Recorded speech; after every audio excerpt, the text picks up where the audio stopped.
Okay பாருங்கள், இதில் என்ன கேட்டிருக்காங்க, find the equation of tangent and normal to the curve given by x equal to 7 cos t and y is equal to 2 sin t. ஓகேங்களா, t belongs to r any point on the curve. ஓகேங்களா, ஏதாவது ஒரு t belongs to rங்கிறப்ப tல எந்த value வேணாலும் இந்த கர்வில் இருக்குன்னு அர்த்தம். Okay, இப்போ நமக்கு வந்து என்ன கேட்டிருக்காங்க, டேஞ்சன்ட்டோட ஈக்குவேஷனும் நார்மலோட ஈக்குவேஷனும் கேட்டிருக்காங்களா. அப்போ ஃபஸ்ட் நமக்கு ஸ்லோப் என்னன்னு தெரியணுங்களா. அப்போ x is equal to 7 cos t, y is equal to 2 sin t. இது மாதிரி நமக்கு ஃபங்க்ஷன் தனித்தனியாக இருந்தால் நம்ம dx by dt கண்டுபிடிக்கணும், dy by dt கண்டுபிடிச்சி இது ரெண்டையும் டிவைட் பண்ணோம்னா நமக்கு dy by dx தெரிஞ்சிடும். ஸோ இதை நீங்கள் டிஃபரன்ஷியேட் பண்ணுறப்ப 7 அப்படியே இருக்குது. cos t டிஃபரன்ஷியேட் பண்ணால் என்ன கிடைக்கும், மைனஸ் sin t. அதே மாதிரி இதை dy by dx போட்டாச்சு, 2 அப்படியே இருக்குது. sin t டிஃபரன்ஷியேட் பண்ணால் cos t. இப்போ m வேணும் அப்படின்னா dy by dx இது ரெண்டையும் டிவைட் பண்ணுங்கள். அப்போ 2 cos t divide by minus 7t. அப்போ minus 2 by 7 cos t by sin t இருக்காக்கண்ணே. ஓகே, இப்போ நமக்கு ஸ்லோப் என்னன்னு தெரியும். இப்போ ஃபஸ்ட்டு ஈக்குவேஷன் ஆஃப் டேஞ்சன்ட் போடுறப்போ y minus y1 is equal to m into x minus x1. அந்த x1 y1 ஒன்றும் இல்லைக்கண்ணே, இந்த பாயிண்ட் தான், இதுதான் x பாயிண்ட்டு, இதுதான் y பாயிண்ட், இதை தான் x1 y1 அப்படின்னு வச்சுக்க போகிறோம். ஃபார்முலாவில் அப்ளை பண்ணி சிம்பிளிஃபிகேஷன் கொஞ்சம் கேர்ஃபுல்லாக போடுங்க. y மைனஸ் y1ஓட value 2 sin t is equal to m-ஓட value minus 2 cos t by 7 sin t into x minus x1ஓட வேல்யூ 7 cos t. ஓகேங்களா, இப்போ நான் என்ன பண்ணியிருக்கேன்னா இதை கிராஸ் மல்டிப்ளை பண்ணியிருக்கேன். 7 sin t into y minus 14 sin square t bracket ஃபுல்லாக. அதே மாதிரி மைனஸ் 2 sin t இதை உள்ளே கொண்டே மல்டிப்ளை பண்ணுங்கள். சாரி, இந்த இடத்துல மல்டிப்ளை பண்ணியே நான் டேரெக்டாக போட்டேன், அதனால தான் ஃபார்முலா போடலை, சரி ப்ராக்கெட் போடலை. இதை மல்டிப்ளை பண்ணிங்கன்னா 7 into y இந்த டேர்ம் போட்டாச்சு. இதை மல்டிப்ளை பண்ணால் 7 2s are 14. இப்போ சைனு இதுவும் சைனுங்கிறப்ப சைன் ஸ்கொயர் டி. இதை மல்டிப்ளை பண்ணால் minus 2 cos t into x, இது minus into minus plus 2 7s are 14 cos into cos square t. இப்போ என்ன பண்ணியிருக்கேன் அப்படின்னா இந்த மைனஸ் 14 சைன் ஸ்கொயர் டி அந்த சைடு கொண்டு போயிருக்கேன், இந்த டேர்ம் இந்த சைடு கொண்டு போயிருக்கேன். இது ரெண்டுலேயும் 14 காமனாக எடுத்துட்டிங்கன்னா சைன் ஸ்கொயர் ப்ளஸ் காஸ் ஸ்கொயரோட வேல்யூ 1. இது அவ்வளோதான், இதுக்கு மேலே சிம்பிளிஃபிகேஷன் பண்ண முடியாது. அதே மாதிரி நார்மலுக்கும் ஃபார்முலா அப்ளை பண்ணியிருக்கேன்னு. இது வந்து பார்க்குறப்போ minus 1 by minus minus cancel ஆயிரும். இது மேலே போகிறப்போ 7 sin t by 2 cos t வந்திருக்குங்களா. இப்போ நம்ம என்ன பண்ணியிருக்கோம், இதை கிராஸ் மல்டிப்ளை பண்ணுறப்போ 2 cos t into y 2 2s are 4 minus 4 sin t cos t. மாதிரி இதை கொண்டு போய் மல்டிப்ளை பண்ணால் 7 sin t into x minus 49 sin t cos t. ஓகேவா, அடுத்து என்ன பண்ணியிருக்கேன் அப்படின்னா இந்த சைடு கொண்டு வந்துட்டு இது இந்த சைடு காசெல்லாம் ஒன் சைடு இந்த சைடு கொண்டு வந்திருக்கேன். மைனஸ் சாரி எல்லாம் ஒன் சைடு கொண்டு வந்துட்டேன், சாரிம்மா. இது எல்லாமே ஒரு சைடாக கொண்டு வந்துட்டப்போ இதுவும் sin t cos t இதுவும் sin t cosட்டிங்களா. அப்போ மைனஸ் 49ல் ப்ளஸ் 4 போச்சுன்னா மைனஸ் 45. ஓகேவா. ஓகே கண்ணு, நெக்ஸ்ட் கொஷின் பாருங்கள். Find the angle between the rectangular hyperbola xy is equal to 2 and the parabola x square plus 4y is equal to 0. நமக்கு என்ன question கேட்டிருக்காங்க, angle கேட்டிருக்காங்க. Okay கண்ணு, ஆங்கிள் அப்படின்னாவே நமக்கு ஃபார்முலா என்ன, tan theta is equal to modulus of m1 minus m2 by 1 plus m1 m2. So அந்த m1 m2 கண்டுபிடிக்கணும்னா இப்போ ஃபஸ்ட் லைனுக்கு கண்டுபிடிச்சிங்கன்னா ஸ்லோப் m1, செகண்ட் லைனுக்கு கண்டுபிடிச்சிங்கன்னா ஸ்லோப் m2. அப்போ அந்த m1 m2ங்கிறது வேல்யூவில் கொடுக்கணும். வேல்யூ மீன்ஸ் நமக்கு அந்த பாயிண்ட் என்னன்னு வேணும். அப்போ இது ரெண்டு லைனும் இன்டர்செக்ட் பண்ணிக்கிற பாயிண்ட் என்னங்கிறத ஃபஸ்ட்டு கண்டுபிடிக்கணும். அப்போ ரெண்டு லைனும் நான் எழுதிக்கிட்டேன். இதுலேருந்து ஒய்யோட வேல்யூ போடுறப்போ 2/x. அப்போ இந்த ஈக்குவேஷனில் கொண்டு போய் ஒய்க்கு பதிலாக 2/xன்னு நான் சப்ஸ்டியூட் பண்ணுறேன். இப்போ ஒய்க்கு பதிலாக 2/xன்னு சப்ஸ்டியூட் பண்ணுறப்போ நமக்கு என்ன கிடைக்குது, மைனஸ் 8/x. இதை கிராஸ் மல்டிப்ளை பண்ணால் x cubes equal to minus 8. இதையும் நம்ம கியூபிக் ஃபார்மேஷனில் மாற்றிக்கலாங்களா. அப்போ பவர் ஈக்குவலுங்கிறப்ப பேஸ் ஈக்குவல்னா x ஈக்குவல் டு மைனஸ் 2. அப்போ x ஈக்குவல் டு மைனஸ் 2ன்னு இதில் கொண்டு போய் அப்ளை பண்ணிங்கன்னா ஒய்யோட வேல்யூ என்னன்னு தெரிஞ்சிருமாக்கண்ணே. அப்போ பாயிண்ட் நமக்கு என்ன, minus 2, minus 1. Okay, first intersection point என்னன்னு கண்டுபிடிச்சிக்கோங்க. ஓகே, இப்போ அந்த ஃபஸ்ட் லைனோட ஸ்லோப் கண்டுபிடிக்கலாம். xy is equal to 2. இதை தான் நம்ம y is equal to 2/xன்னு எழுதியிருக்கோம். இதை நம்ம டிஃபரன்ஷியேட் பண்ணுங்கள். ஒய்யை டிஃபரன்ஷியேட் பண்ணிங்கன்னா dy/dx. இந்த சைடு டிஃபரன்ஷியேட் பண்ணுறப்போ 2 அப்படியே இருக்கட்டுக்கன்னு. நான் ஏற்கனவே சொல்லியிருக்கேன் 1/x டிஃபரன்ஷியேட் பண்ணால் மைனஸ் 1/x². இதெல்லாம் நமக்கு டிஃபரன்ஷியேட் ஃபார்முலா எழுதியிருக்கேன். ஸோ அதைத்தான் போட்டிருக்கேன். இப்போ இதில் வந்து பார்த்திங்கன்னா உங்களுக்கு பாயிண்ட் அப்ளை பண்ணுறப்போ m1ல் எந்த பாயிண்ட்டு, மைனஸ் 2, மைனஸ் 1. அப்போ எக்ஸுக்கு பதிலாக மைனஸ் 2ன்னு அப்ளை பண்ணி பாயிண்ட் போடுறப்போ நமக்கு என்ன கிடச்சிருக்கு, மைனஸ் 1/2. ஓகே, அதே மாதிரி செகண்ட் லைனுக்கு நீங்கள் என்ன பண்ணிக்கிறீங்கன்னா ஸ்லோப் கண்டுபிடிக்கிறீங்க. செகண்ட் லைனை டிஃபரன்ஷியேட் பண்ணுங்கள். இது x² டிஃபரன்ஷியேட் பண்ணுறப்போ இந்த சைடு கொண்டு போயிட்டேன் மைனஸ் x². இப்போ டிஃபரன்ஷியேட் பண்ணுறப்போ 4 அப்படியே இருக்கட்டும். ஒய்யை டிஃபரன்ஷியேட் பண்ணால் dy/dx, x² டிஃபரன்ஷியேட் பண்ணால் 2x. ஓகே, ரெண்டு பக்கமும் 2ஆல் டிவைட் பண்ணிடுங்க. இப்போ 2 × dy/dx equal to minus x. இந்த 2 கொண்டு டிவைட் பண்ணிட்டேன். இப்போ இதில் கொண்டு போய் பாயிண்ட்டை நான் அப்ளை பண்ணுறேன். அப்போ அப்ளை பண்ணுறப்போ எக்ஸுக்கு பதிலாக -2 போடுறோம்னா மைனஸ் ஆஃப் மைனஸ் ப்ளஸ் ஆயிரும். அப்போ என்ன கிடைக்குதுன்னா 1. அப்போ m1ஓட வேல்யூ நமக்கு என்ன கிடைச்சதுன்னா -1/2, m2ஓட வேல்யூ 1. ஆங்கிள் கேட்டிருக்கனால tan θ ஃபார்முலாவில் கொண்டு போய் அப்ளை பண்ணுறேன். இதோட வேல்யூ -1/2, இது ஃபார்முலா இருக்கக்கூடிய m2ஓட வேல்யூ 1. இது 1 + m1 × m2. ஓகேங்களா? இதை சிம்பிளிஃபிகேஷன் பண்ணி போட்டிங்கன்னா உங்களுக்கு நெகட்டிவில் கிடைக்குது. நமக்கு மாடுலஸ் விட்டு ரிமூவ் பண்ணுறப்போ பாசிட்டிவ். அப்போ தீட்டா மட்டும் வேணுங்கிறப்போ tan அந்த சைடு கொண்டு போகிறப்போ tan இன்வெர்ஸ். ஓகேவா கண்ணு? ஓகே நான் நெக்ஸ்ட்டு பாருங்கள் example 7.11 find the equation of tangent and normal to the curve. ஓகேங்களா? இதே மாதிரி நம்ம போட்டோங்களா? இப்போ இதில் ஃபஸ்ட்டு நம்ம என்ன பண்ணுறோன்னா இதுக்கு dy/dx கண்டுபிடிச்சோம்னா ஸ்லோப் தெரிஞ்சிடும். அந்த ஸ்லோப்பில் கொண்டு போய் நம்ம என்ன பண்ணுறோன்னா எக்ஸுக்கு ஒய்க்கும் இந்த பாயிண்ட் அப்ளை பண்ணிங்கன்னா வேல்யூஸ் என்னன்னு தெரிஞ்சிடும். ஓகேங்களா? ஃபஸ்ட்டு இதை டிஃபரன்ஷியேட் பண்ணுங்கள். dy/dx போட்டோங்களா? அப்போ இது x² டிஃபரன்ஷியேட் பண்ணால் 2x, 3x டிஃபரன்ஷியேட் பண்ணால் 3 கண்ணு. ஓகே இப்போ நமக்கு வந்து அந்த பாயிண்ட் அப்ளை பண்ணுறப்ப dy/dxயில் எக்ஸுக்கு 1ம் ஒய்க்கு 2ம் அப்ளை பண்ணுங்கள். என்ன கிடைக்குது உங்களுக்கு? இதில் அப்ளை பண்ணுறப்போ 2 × 1 + 3. ஸோ நமக்கு dy/dxனால் m, இதை ப்ளஸ் பண்ணிங்கன்னா உங்களுக்கு என்ன கிடைக்குன்னா 5. இப்போ ஸ்லோப் கண்டுபிடிச்சாக்கன்னு நமக்கு என்ன கொஷின் கேட்டிருக்காங்க? டேஞ்சன்ட் ஈக்குவேஷனும் நார்மல் ஈக்குவேஷனும் கேட்டிருக்காங்களா? ஈக்குவேஷன் ஆஃப் டேஞ்சன்ட்டுக்கு ஃபார்முலா என்ன? y - y1 = m × x - x1. So எம்ங்கிறது இது கிவன் பாயிண்ட் வந்து x1 y1. So formula apply பண்ணி போட்டுருவீங்களாக்குன்னு இது ஏற்கனவே நம்ம சொல்லியாச்சு. அப்படியே சிம்பிளிஃபிகேஷன் தான் நீங்கள் பார்த்தீங்கன்னா போதும். அதேமாதிரி நார்மலோட ஈக்குவேஷன் என்ன? y - y1 = -1/m × x - x1. So அதில் ஸ்லோப் வந்து பார்த்தீங்கன்னா எம்மோட வேல்யூ 5, x1 y1க்கு வேல்யூ சப்ஸ்டியூட் பண்ணி சிம்பிளிஃபிகேஷன் பண்ணியிருக்கேன். ஓகேங்களா? நெக்ஸ்ட் கொஷின் பார்க்கணும். எக்ஸாம்பிள் 7.12. ஏன்னா இதெல்லாம் ஆல்ரெடி எக்ஸசைஸில் சொல்லிட்டு அதனால கொஞ்சம் ஃபாஸ்ட்டாக சொல்கிறேன். For what value of x the tangent of the curve y is equal to x³ - 3x² + x - 2 is parallel to the line. இதே மாதிரி அங்கே போட்டாங்களா tangent வந்து பேரலாக இருக்குது அப்படின்னா என்ன அர்த்தம்? இந்த லைனோட ஸ்லோப் கண்டுபிடிக்கிறோம் m1, இந்த லைனோட ஸ்லோப் கண்டுபிடிக்கிறோம் m2. அது ரெண்டு ஈக்குவேட் பண்ணி நமக்கு எக்ஸோட வேல்யூ என்னன்னு கண்டுபிடிக்க போகிறோம். ஓகேங்களா? பாருங்கள் ஃபர்ஸ்ட் லைனோட ஸ்லோப்னா dy/dx கண்டுபிடிங்க. டிஃப்ரென்ஷியேட் பண்ணுறப்போ dy/dx = 3x² - 3 அப்படியே இருக்கட்டும். x² டிஃபரன்ஷியேட் பண்ணால் 2x. So 2 3s are 6, x differentiate பண்ணால் 1. ஓகேங்களா? இப்போ slope of the first curve m1 = அது ஸ்லோப் வந்து m1ன்னு எடுத்துக்கிறோம். ஓகே செகண்ட் லைனுக்கு டிஃபரன்ஷியேட் பண்ணிங்கன்னா dy/dx = 1. இது m2ன்னு வச்சுக்கிறோம். கிவனில் வந்து the tangents are parallel அப்படிங்கிறனால m1 = m2 ஈக்குவேட் பண்ணி நமக்கு என்ன பண்ணியிருக்கோம் அப்படின்னா இந்த +1 +1 கேன்சல் ஆயிரும். ரெண்டுக்கும் 3x காமன் எடுத்துட்டிங்கன்னா x - 2. ஸோ 0க்கு ஈக்குவேட் பண்ணுறப்போ x = 0, x = 2. ஸோ அந்த பாயிண்ட் தானே என்னென்னு கேட்டிருக்காங்க. ஸோ x = 0ன்னு அந்த கர்வில் சப்ஸ்டியூட் பண்ணிங்கன்னா ஒய்யோட வேல்யூ தெரிஞ்சிடும். அது மாதிரி x = 2ன்னு அப்ளை பண்ணிங்கனாலும் ஒய்யோட வேல்யூ தெரிஞ்சிடும். அப்போ அந்த பேரலல் பாயிண்ட் என்ன அப்படின்னா நமக்கு 0, -2, 2, -4. ஓகேவா கண்ணே? நெக்ஸ்ட் பார்க்கணும் example 7.13 find the equation of the tangent and normal to the Lissajous curve. அப்படின்னா என்ன அர்த்தம்னா எலிப்ஸும் கிடையாது பெரபோலாவும் கிடையாது அப்படின்னு அர்த்தம் அதுக்கு. ஓகேங்களா? Given by x = 2 cos 3t and y = 3 sin 2t. டீயோட வேல்யூ பிலாங்ஸ் டு r. இதே மாதிரி கொஷின் நமக்கு பார்த்துருக்கோம். இதில் நமக்கு டேஞ்சன்ட்டும் நார்மலும் கேட்டிருக்காங்க. ஃபஸ்ட்டு ஸ்லோப் என்னன்னு தெரியணும். அதுக்கப்புறம் நம்ம ஈக்குவேஷன் வந்து டேஞ்சன்ட் நார்மல் ஈக்குவேஷனில் போடலாம். ஓகே இப்போ x = ஃபங்க்ஷன் ஆஃப் டீயில் கொடுத்துருக்காங்க. ஸோ டீயை பொறுத்து டிஃப்ரென்ஷியேட் பண்ணுறப்ப dx/dt. இந்த t அப்படியே இருக்கட்டும்னு sin t sin x differentiate பண்ணால் என்ன கிடைக்கும் நமக்கு? -cos x. ஆனால் இங்கே எக்ஸுக்கு பதில் 3tன்னு இருக்கலவா? அப்போ 3t மறுபடியும் டிஃபரன்ஷியேட் பண்ணிங்கன்னா என்ன கிடைக்கும்? 3. ஏன்னா டீன்னு மட்டும் இருந்தால் பரவாயில்ல. அந்த இடத்துல 3t இருக்கிறனால அது 3t டிஃபரன்ஷியேட் பண்ணுறப்ப நமக்கு என்ன கிடைக்கும்னா 3ன்னு கிடைக்கும். அப்போ 3 2s are 6.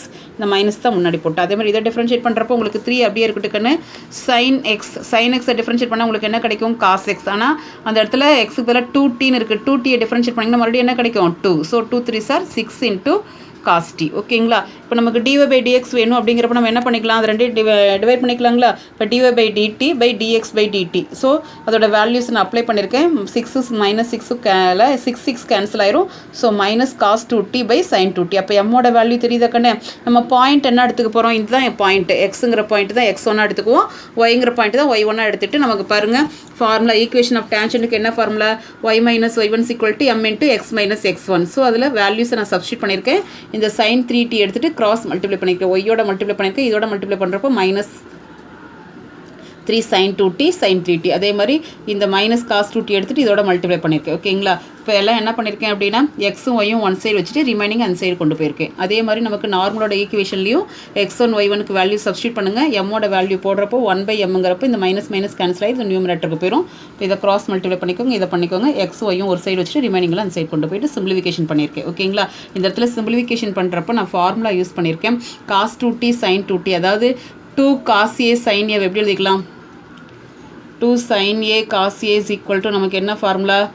sin 2a அப்படிங்கிறது தெரியுமில்லவா, இந்த இடத்துல ஏவோட வேல்யூ என்ன 2t, அப்போ 2 × 2t என்ன கிடைக்கும் 4t. ஓகேங்களா, அதுதான் போட்டிருக்கேன். அதே மாதிரி இந்த இடத்துலையும் அதே ஃபார்முலா தான்.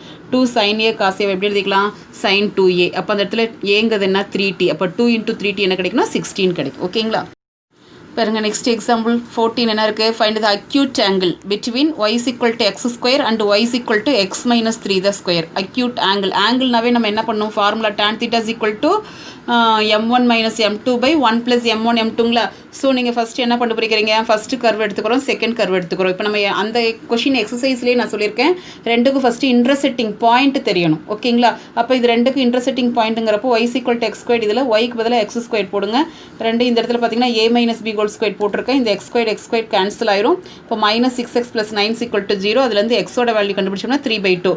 எக்ஸோட வேல்யூ 3/2ன்னு இதில் கொண்டு போய் அப்ளை பண்ணுங்கள். ஒய்க்கு என்ன கிடைக்கும் -3/2 பண்ணால் 9/4. இப்போ பாயிண்ட் என்னன்னு தெரிஞ்சிருச்சாக்கண்ணே, இன்டர்செக்ட் பாயிண்ட் வந்து 3/2, 9/4. நல்லா கவனிச்சுக்கோங்க, ஆங்கிள் கேட்டாவே ஃபஸ்ட்டு இன்டர்செக்டிங் பாயிண்ட் கண்டுபிடிக்கணும். ஏன் அப்படின்னா அந்த m1 m2வில் கொண்டு போய் எக்ஸுக்கும் ஒய்க்கும் நம்ம வேல்யூ சப்ஸ்டியூட் பண்ணி வேல்யூ தான் கொண்டு போய் அப்ளை பண்ண போகிறோம். ஓகேங்களா, இப்போ பாருங்கள் ஃபஸ்ட் லைன் எடுத்துகிட்டு அதுக்கு ஸ்லோப் கண்டுபிடிங்க, அதுதான் m1. அப்போ டிஃபரன்ஷியேட் பண்ணுறப்போ ஒய்யை டிஃபரன்ஷியேட் பண்ணால் dy/dx, x² டிஃபரன்ஷியேட் பண்ணால் 2x. ஸோ அந்த பாயிண்ட்டை நான் எக்ஸுக்கு அப்ளை பண்ணுறப்போ மோஸ்ட்லி நமக்கு டிஃபரன்ஷியேஷனில் எக்ஸ் தான் இருக்கும். எக்ஸுக்கு வேல்யூ அப்ளை பண்ணுறப்போ இந்த 2 கேன்சல் ஆச்சு அப்படின்னா 3 மட்டும் இருக்கும், அதுதான் m1. அடுத்த லைனுக்கு அதே மாதிரி டிஃபரன்ஷியேட் பண்ணுங்கள். இது நமக்கு வந்து இதை எக்ஸ்பென்ஷன் பண்ணனா a - b² போட்டிருக்கேன், a² - 2ab + b². இப்போ டிஃபரன்ஷியேட் பண்ணுங்கள், dy/dx = x² டிஃபரன்ஷியேட் பண்ணால் 2x, இதை டிஃபரன்ஷியேட் பண்ணுற -6. ஸோ இதில் பாயிண்ட் அப்ளை பண்ணுறப்போ எக்ஸுக்கு 3/2ன்னு சப்ஸ்டியூட் பண்ணால் 3 - 6 என்ன கிடைக்குன்னா -3. ஓகேங்களா, அப்போ m1 வந்து 3, m2 வந்து -3. ஸோ ஃபார்முலாவில் நான் அப்ளை பண்ணியிருக்கேன். 3 - ப்ளஸ் ஆயிரும், இது மல்டிப்ளை பண்ணோம்னா -9. ஸோ 6/-8 மாடுலஸை விட்டு எடுக்கிறப்போ 6/8. ஸோ நீங்கள் அதை கேன்சல் பண்ணிங்கன்னா 3/4. அப்போ தீட்டா மட்டும் வேணும்னா tan இந்த சைடு வரப்போ tan இன்வெர்ஸ். அப்போது அக்யூட் ஆங்கிள் நமக்கு என்ன கிடைக்குதுன்னா tan இன்வெர்ஸ் ஆஃப் 3/4. ஓகேவா, நெக்ஸ்ட்டு பாருங்கள், find the acute angle between the curve. ரெண்டு கர்வ் கொடுத்துட்டாங்க. At the points of intersection 2 point கொடுத்துருக்காங்க கண்ணு. ஓகே, ஃபஸ்ட்டு நம்ம வந்து பார்த்தீங்கன்னா 0,0ல் கண்டுபிடிக்கலாம், அதுக்கப்புறம் 1,1ல் கண்டுபிடிக்கலாம். ஓகேங்களா, இப்போ லாஸ்ட் கொஷினில் பாயிண்ட் ஆஃப் இன்டர்செக்ஷன் கொடுக்கல. ஸோ அந்த 2 கர்வையும் ஈக்குவல் பண்ணி first point of intersection find out பண்ணோம். ஸோ இதில் வந்து பாயிண்ட் ஆஃப் இன்டர்செக்ஷன் அவனே கொடுத்துட்டாங்க. இப்போ இந்த கர்வ் எடுத்துக்கோங்க, இந்த கர்வ் எடுத்துக்கோங்க. ஃபஸ்ட்டு இதுலேருந்து dy/dx கண்டுபிடிக்கிறோம். இதில் நீங்கள் எக்ஸுக்கு இந்த பாயிண்ட் அப்ளை பண்ணுறப்போ m1ஓட வேல்யூ தெரிஞ்சிடும். அதே மாதிரி இதையும் நீங்கள் டிஃபரன்ஷியேட் பண்ணுங்கள். 1 இதை பண்ணுறப்போ 2y × dy/dx. அப்போ dy/dx மட்டும் வேணும்னா இதை கொண்டு வரப்போ 1/2y. இதுலேயும் அந்த பாயிண்ட் ஃபஸ்ட்டு 0,0ங்கிற பாயிண்ட் எடுத்துகிட்டு அப்ளை பண்ணுறோம். அப்போ 2 × yயோட வேல்யூ 0 போடுறப்போ 1/0ன்னு கிடைக்குது. 1/0னா இன்ஃபினிட்டி. அப்போ உடனே ஃபார்முலா அப்ளை பண்ணுறோம். m1 - m2/1 + m1 இதை அப்ளை பண்ணுறப்போ நீங்கள் இன்ஃபினிட்டியை மைனஸ் பண்ணுறப்போ இன்ஃபினிட்டி தான் கிடைக்கும். அதே மாதிரி இதையும் இன்ஃபினிட்டியோட ஆட் பண்ணுறப்போ இது 0 ஆயிருக்குன்னு. அப்போ இன்ஃபினிட்டி/1ன்னு கிடைக்கும். அப்போ இன்ஃபினிட்டி/1 என்ன கிடைக்கும் இன்ஃபினிட்டி. மாடுலஸ் விட்டு எடுக்கிறப்போ -∞ +∞ மாறும். அப்போ தீட்டாங்கிறப்போ இந்த சைடு போகிறப்போ tan இன்வெர்ஸ் ஆஃப் இன்ஃபினிட்டி. அப்போ இன்ஃபினிட்டிங்கிறது tan டேபிளில் எதுக்கு ஈக்குவலாக இருக்குது π/2. ஸோ ஆங்கிள் வந்து பார்த்தோன்னா நமக்கு π/2. ஓகேங்களா, அடுத்து இதே இதில் வந்து என்ன பண்ணுறோன்னா இந்த dy/dxல இந்த பாயிண்ட் வந்து 1,1 போடுறப்போ 2 × 1 2ன்னு கிடைக்கும். இந்த இடத்துல 1 போடுறப்போ 1/2ன்னு கிடைக்கும். பாருங்கள் போட்டிருக்கேன்னா இந்த இடத்துல அதே ஃபார்முலா கொண்டு போய் இந்த m1 - m2வில் கொண்டு போய் இந்த வேல்யூ அப்ளை பண்ணி சிம்பிளிஃபிகேஷன் பண்ணிங்கன்னா உங்களுக்கு 3/4ன்னு கிடைக்குது. ஓகேவா கண்ணே, பாருங்கள் next example 7.16. Find the angle of intersection of the curve y = sin x with the positive x axis. Okay, இப்போ y = sin xலேருந்து நமக்கு வந்து ஃபஸ்ட்டு டிஃபரன்ஷியேட் பண்ண கொடுக்கிறோக்கண்ணே. டிஃபரன்ஷியேட் பண்ணிங்கன்னா dy/dx = நமக்கு sin x டிஃபரன்ஷியேட் பண்ணால் cos x. Okay, the given curve intersect with என்ன சொல்லியிருக்காங்க பாசிட்டிவ் எக்ஸ் ஆக்சிஸ். அப்போ எக்ஸ் ஆக்சிஸில் இன்டர்செக்ட் பண்ணுறப்போ ஒய்யோட வேல்யூ என்னக்குன்னு இருக்கும் 0ங்களா.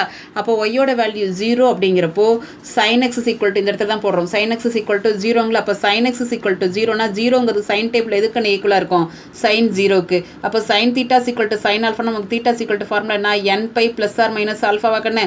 அப்போது இங்கே இருக்க தீட்டாக்கு பதிலாக x இருக்குது nπ. ஆல்ஃபாவோட வேல்யூ என்ன 0. அப்போ 0ன்னு போடுறப்போ நமக்கு என்ன கிடைக்கும்னா nπன்னு மட்டும் கிடைக்கும். ஓகேங்களா, சரி இப்போ எக்ஸோட வேல்யூ nπன்னு கண்டுபிடிச்சிட்டோம். ஏன்னா இன்டர்செக்ஷன் பாயிண்ட் இருந்தால் தான் இதில் கொண்டு போய் அப்ளை பண்ண முடியும். ஸோ அப்போ இதில் கொண்டு போய் நமக்கு m = அப்ளை பண்ணுறப்போ எக்ஸுக்கு பதிலாக nπன்னு சப்ஸ்டியூட் பண்ணிட்டேன். ஓகே, இப்போ நமக்கு என்ன பண்ணுறோம் அப்படின்னா -1/n ஏன் போட்டிருக்கேன் அப்படின்னா cos πயோட வேல்யூ வந்து பார்த்திங்கன்னா உங்களுக்கு மல்டிபிள் ஆஃப் ஆட் நம்பரில் இருந்தது அப்படின்னா நமக்கு என்னோட வேல்யூ ஆட் நம்பரில் இருந்ததுன்னா நெகட்டிவில் வரும் -1ன்னு. பாசிட்டிவில் இருந்தது அப்படின்னா +1ன்னு கிடைக்கும். அப்போது எண்ணுக்கு வந்து நீங்கள் வந்து என்னோட வேல்யூ 1ன்னு போட்டிங்கன்னு வச்சுக்கோங்க. இப்போ இந்த இடத்துல எண்ணுக்கு 1ன்னு போடுங்க, என்ன கிடைக்கும் cos π. அப்போ -1 இங்கே 1 போட்டிங்கன்னா -1 கிடைக்கும். இப்போ 2 போடுங்க, 2π இந்த இடத்துல 2 போடுங்க என்ன வரும்னா பாசிட்டிவ் ஆயிரும் அப்போ +1 கிடைக்கும் அதனால தான் -1 ஹோல் பவர் என்னன்னு போட்டிருக்கோம் ஓகே நமக்கு ஃபார்முலா ஆங்கிள் கண்டுபிடிக்கிறதுக்கு நமக்கு இதில் ஒரே ஒரு ஸ்லோப் மட்டும்தான் இருக்குது ஸோ அப்போ 1 ஸ்லோப் இருக்கிறப்போ நமக்கு ஃபார்முலா என்னன்னா m = tan θ இதில் m = tan θனா m-ஓட வேல்யூ -1 பவர் n அப்போ தீட்டா மட்டும் வேணும்னா tan inverse of -1 power n ஓகேங்களா இப்போ இதுலேயும் நான் அதே தான் போட்டிருக்கேன் இப்போ tan inverse of 1 அப்படின்னு இருந்துச்சுன்னு வச்சுக்கோங்க நமக்கு 1னா π/4ஓட வேல்யூ tan π/4ஓட வேல்யூ 1 ஆனால் -1ன்னு ப்ராக்கெட்டில் இருக்குது ஸோ அதனால பவரில் n இருக்கிறப்போ nங்கிறது ஆட் நம்பராக இருந்ததுன்னா 3π/4 வரும் ஈவன் நம்பராக இருந்ததுன்னா π/4 வரும் இப்போ வந்து n-க்கு 2ன்னு போடுங்களேன் +1 கிடைக்கும் அப்போ +1னா π/4ஓட வேல்யூ தான் நமக்கு 1ன்னு வரும் ஓகேங்களா அதுதான் சொல்லியிருக்காங்க ஓகே இங்கே பாருக்கண்ணு if the curves ax² + by² = 1 and cx² + dy² = 1 intersect each other orthogonally then இந்த ரிசல்ட்டை ப்ரூவ் பண்ண சொல்லியிருக்காங்க ஆர்த்தோகனலி அப்படின்னா என்ன அர்த்தம் m1 × m2 = -1 ஆக்கண்ணே ஸோ அந்த கண்டிஷன் எடுத்துகிட்டு தான் நம்ம சிம்பிளிஃபிகேஷன் பண்ண போகிறோம் ஓகே இப்போ பாருங்கள் நமக்கு ஈக்குவேஷன் என்ன கொடுத்துருக்காங்க அப்படின்னா ax² + by² = 1 cx² + dy² = 1 இதுலேருந்து நான் என்ன பண்ணுறேன் x²y² அதாவது xyயோட வேல்யூ கண்டுபிடிக்கணும் அதுக்காக நான் என்ன பண்ணுறேன்னா கிராமர் ரூலை அப்ளை பண்ணியிருக்கேன் கிராமர்ஸ் ரூல் என்ன ஃபஸ்ட்டு டெல்லுங்கிறது என்ன கோஎஃபிசியன்ட் ஆஃப் மேட்ரிக்ஸ் அப்போ coefficient of matrix x² coefficient என்ன இருக்குது x y² வந்து b அப்போ ab இது அடுத்து பார்த்தோன்னா cd இப்போ இதில் டவுன்வர்டு மைனஸ் அப்வர்டு போடுறப்ப ad - bc அடுத்து ஃபஸ்ட்டு வேரியபிள் என்ன இருக்குது x² எடுத்துக்கிட்டு அப்போ எடுக்கிறப்ப என்ன பண்ணணும் இங்கே இருக்கக்கூடிய ஃபஸ்ட்டு காலத்தை மட்டும் மாற்றி கான்ஸ்டன்ட் டேர்மாக மாற்றணுங்களா ஸோ மாற்றியாச்சு அப்போ டவுன்வர்டு மைனஸ் அப்வர்டு போட்டு அப்போ y²ங்கிறது செகண்ட் வேரியபிள் இதில் இருக்கக்கூடிய செகண்ட் காலத்தை மட்டும் நம்ம என்ன பண்ணணும் கான்ஸ்டன்ட்டாக இதை அப்படியே போட்டுட்டு செகண்ட் காலத்தில் மட்டும் கான்ஸ்டன்ட் அப்போ டவுன்வர்டு மைனஸ் அப்வர்டு போட்டேன் இப்போ x² வேணும் அப்படின்னா என்ன பண்ணுவோம் del x²/del அதாவது x வேணும்னா எப்படி போடுவோம் அதுதான் இங்கே வேரியபிள் x² எடுத்துருக்கனால அதே மாதிரி y² வேணும்னா del y²/del போட்டு கண்டுபிடிச்சாச்சு ஓகே இப்போ கிவன் ஈக்குவேஷனுக்கு நம்ம என்ன பண்ணுறோம் அப்படின்னா ஸ்லோப் வேணுமில்லவா ஆர்த்தோகனலிங்கிறப்ப m1 × m2 = -1ன்னு இது இடத்துல நம்ம வேல்யூ வேணுங்கிறதுனால கண்டுபிடிச்சி வச்சிருக்கோம் இப்போ நமக்கு m1 கண்டுபிடிக்கிறதுனா இது ஃபஸ்ட்டு டிஃபரன்ஷியேட் பண்ணணுங்களவா டிஃபரன்ஷியேட் பண்ணுறப்ப நமக்கு இதை a கான்ஸ்டன்ட் டேர்ம்க்கான x² டிஃபரன்ஷியேட் பண்ணால் 2x b constant டேர்மும் y² differentiate பண்ணால் 2y அகைன் y டிஃபரன்ஷியேட் பண்ணுறப்ப dy/dx ஓகேங்களா இதில் நான் என்ன பண்ணியிருக்கேன் அப்படின்னா ஃபுல்லாக எல்லாத்தையும் 2ஆல் டிவைட் பண்ணுறப்ப இந்த இடத்துல 2 கேன்சல் ஆயிரும் என்ன இருக்கும் ax + by × dy/dx இதில் நம்ம dy/dx மட்டும் ஒன் சைடு வச்சுக்கோங்க அந்த +ax அந்த சைடு போகிறப்போ -ax இதுலேயும் இது வர்றப்போ இந்த மல்டிப்ளிகேஷன் சைடு வரப்போ டிவிஷன் இதில் m1 அப்ளை பண்ணுறப்ப நம்ம என்ன பண்ணுறோம் அப்படின்னா இதுதான் m1 அடுத்த செகண்ட் லைன் வச்சுட்டு இதே மாதிரி போடுறோம் டிஃபரன்ஷியேட் பண்ணி போடுறப்போ உங்களுக்கு இதில் ab கிடைச்ச மாதிரி இதில் cd கிடைக்கும் ஓகேங்களா அப்போ m2ங்கிறது நமக்கு என்ன கிடைக்குன்னா -cx/dy கிவன் கர்வ் நமக்கு என்ன சொல்லியிருக்காங்க ஆர்த்தோகனலி மீன்ஸ் பர்பண்டிகுலர்னா m1 × m2 = -1 so value apply பண்ணியிருக்கேன் acx² இதை மல்டிப்ளை bdy² இப்போ நான் கிராஸ் மல்டிப்ளை பண்ணிக்கிட்டேக்கன்னு இப்போது இதை இந்த ஒன் சைடு வர்றப்போ ப்ளஸ் ஆயிரும் இப்போ acx² + bdy² = 0 ஆல்ரெடி x²க்கும் y²க்கும் நம்ம வேல்யூ கண்டுபிடிச்சி வச்சிருக்கோம்ல கண்ணு அந்த வேல்யூவை நான் சப்ஸ்டியூட் பண்ணுறேன் x² value d - b/ad - bc அதே மாதிரி இதுலேயும் அப்ளை பண்ணியாச்சு இப்போ இதை ஃபுல்லாக நான் என்ன பண்ணுறேன்னா ad - bc-ஆல் மல்டிப்ளை பண்ணுறேன் அப்போ ad - bc-ஆல் மல்டிப்ளை பண்ணுறப்போ இது கேன்சல் ஆயிருங்களா இதுவும் கேன்சல் ஆயிருங்களா அப்போ என்ன கிடைக்கும் ac × d - b + bd × a - c okay இப்போ ஃபுல்லாக நான் என்ன பண்ணுறேன்னா abcd-ஆல் டிவைட் பண்ணுறேன் இப்போ இந்த டேர்ம் ஃபுல்லாக abcd-ஆல் டிவைட் பண்ணுறேன் இதை ஃபுல்லாக abcd-ஆல் டிவைட் பண்ணுறேன் அப்போ இதில் இருக்கக்கூடிய ஏவும் சியும் கேன்சல் ஆகிட்டு bd மட்டும் கிடைக்கும் இதுலேயும் அதே மாதிரி கேன்சல் ஆகிட்டு ac மட்டும் கிடைக்கும் ஓகேங்களா இப்போ அடுத்து நான் என்ன பண்ணுறேன்னா ஒவ்வொரு டேர்மாக தனித்தனியாக ஸ்ப்ளிட் பண்ணிக்கிறேன் d/bd - b/bd a/ac - bc/ac ஓகேங்களா இப்போ என்ன ஆயிரும் இதில் dd கேன்சல் ஆயிரும் இதில் bb கேன்சல் ஆயிரும் 1/b - 1/d இதிலே அதே மாதிரி கேன்சல் ஆனால் 1/c - 1/a கிடைச்சிருக்குங்களா இதில் நான் என்ன பண்ணியிருக்கேன் அப்படின்னா அவங்க ப்ரூவ் பண்ணுறதுக்கு தகுந்த மாதிரி சியும் டியும் ஒரு சைடு வச்சுட்டு ஏவும் பியும் ஒன் சைடு கொண்டு போகிறேன் அப்போது இந்த 1/c - 1/d இந்த ரெண்டு டேர்மும் இந்த சைடே இருக்குது இந்த ரெண்டு டேர்மும் அந்த சைடு போகிறப்போ இந்த மைனஸ் என்ன ஆயிரும்னா ப்ளஸ்ஸாக மாறிடும் இந்த ப்ளஸ் என்ன ஆயிரும்னா மைனஸ் ஆயிரும் ஸோ நமக்கு ப்ரூவ் பண்ண வேண்டிய ஆன்சர் இதுதான் ஓகேவா நெக்ஸ்ட் கொஸ்டின் பாருங்கள் prove that the ellipse x² + 4y² = 8 and the hyperbola x² - 2y² = 4 intersect orthogonally ஆர்த்தோகனலினா என்ன வரணும் ரெண்டோட ஸ்லோப் கண்டுபிடிச்சிட்டு m1 m2 மல்டிப்ளை பண்ணுறேன் என்ன கிடைக்கணும் -1 கிடைக்கணும் அப்போ ஃபஸ்ட்டு இது ரெண்டோட இன்டர்செக்டிங் பாயிண்ட் வேணுமா இப்போ பாருங்கள், நான் ஃபஸ்ட்டு இதில் இன்டர்செக்டிங் பாயிண்ட் வரப்போ ரெண்டுலேயும் நமக்கு x² y², அதாவது xy இருக்கிற மாதிரி எலிமினேஷன் மெத்தடில் சால்வ் பண்ணியிருக்கேன். இப்போ இதை நமக்கு மைனஸ் பண்ணுறப்ப இது கேன்சல் ஆயிருங்களா, இது ப்ளஸ் ஆயிரும். அப்போ 4 + 2 6 கிடைக்கும். 8 + 4 நமக்கு 8 - 4 நமக்கு என்னென்னா 4ன்னு கிடைக்கும். ஸோ இதில் வந்து y²ங்கிறப்போ 2/3, y² = 2/3ன்னு ஈக்குவேஷன் ஏதோ 1ல் சப்ஸ்டியூட் பண்ணுங்கள். நான் 2ல் சப்ஸ்டியூட் பண்ணியிருக்கேன்.